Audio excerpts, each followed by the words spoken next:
কুরবানির গোস্ত এবং লাউ নবীজি কেন একসাথে খেতে বলেছেন? এটা একসাথে খেলে কি হয়? বর্তমান বিজ্ঞান এটা নিয়ে গবেষণা করে এক অবাক করা তথ্য দিয়েছেন। যেহেতু কুরবানির সময় চলছে, আমাদের সকলের ঘরে কিন্তু গোস্ত রয়েছে। ইবনে মাজাহ শরীফের 3302 এবং 3303 নম্বর হাদিসের মধ্যে বর্ণনা আসছে। আনাস রাদিয়াল্লাহু তাআলা আনহু বলেন যে আমার মা উম্মে সুলাইম আমার নবীজি সাল্লাল্লাহু আলাইহি সাল্লামকে হাদিয়া দেওয়ার জন্য এক টুকরি কাঁচা খেজুর আমাকে দিলেন। আমি এটা নিয়ে নবীজির বাসায় গেলাম, কিন্তু গিয়ে দেখি নবীজি বাসায় নাই। জিজ্ঞাসা করলাম, নবীজি কোথায় গিয়েছে?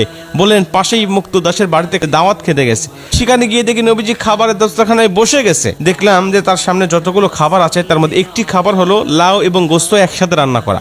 নবীজি কোনো খাবারে হাত দেন নাই, শুধুমাত্র এই লাউ এবং গোস্তের ওখান থেকে লাউগুলো বেছে বেছে নবীজি খাচ্ছেন। এতটা উপভোগ করে খাচ্ছেন আর আল্লাহর শুকরিয়া আদায় করতেছেন এবং খুবই সুস্বাদু হয়েছে। তার খাবারের স্টাইল দেখলে বোঝা যাচ্ছে। রাসূল সাল্লাল্লাহু আলাইহি ওয়াসাল্লামের জীবদ্দশায় 14 থেকে 15টি খাবার খুবই পছন্দের ছিল এবং নবীজির অপছন্দের তালিকায় 3টি খাবার ছিল। নবীজি পছন্দনীয় তালিকায় যত খাবার ছিল তার মধ্যে প্রথম নম্বরে স্থান ছিল লাউ। নবীজি এত পছন্দ করতেন। কেন করতেন? এর মধ্যে মানুষের শরীরের জন্য কি উপকারী উপাদান রয়েছে নবীজি খুব ভালো করে বুঝতেন বা জানতেন, যার কারণে এটা বেশি পছন্দ করতেন। আমাদেরকেও খাবার জন্য উৎসাহ প্রদান করেছেন। বর্তমান বিজ্ঞান বলছে বিশেষ করে গরুর গোশতের মধ্যে ক্ষতিকারক ব্যাড কোলেস্টেরল থাকে। এই ব্যাড কোলেস্টেরলটা মানুষের শরীরের জন্য, মানুষের হার্টের জন্য অনেক বেশি ক্ষতিকর, যেটা মানুষকে অনেক ঝুঁকির মধ্যে ফেলে দেয়। যদি কোনো মানুষ লাউ এবং গোস্ত একসাথে খেতে পারে, লাউ এর মধ্যে কি আছে বিজ্ঞান বলছে এত উপকারী উপাদান রয়েছে যেটা মানুষকে বিভিন্ন রোগ থেকে শেফা দান করে তা নয়, বরং মারাত্মক রোগ থেকে রোগ প্রতিরোধ ক্ষমতাও এই লাউ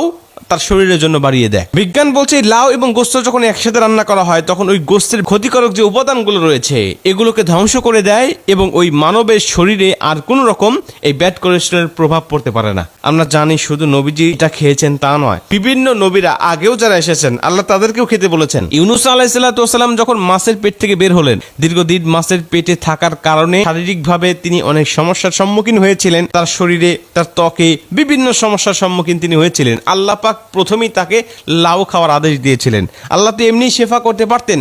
আল্লাহ পাক এক একটা উপাদানের মধ্যে, এক একটা খাদ্যের মধ্যে আল্লাহ পাক মানব শরীরের জন্য শেফা রেখে দিয়েছেন।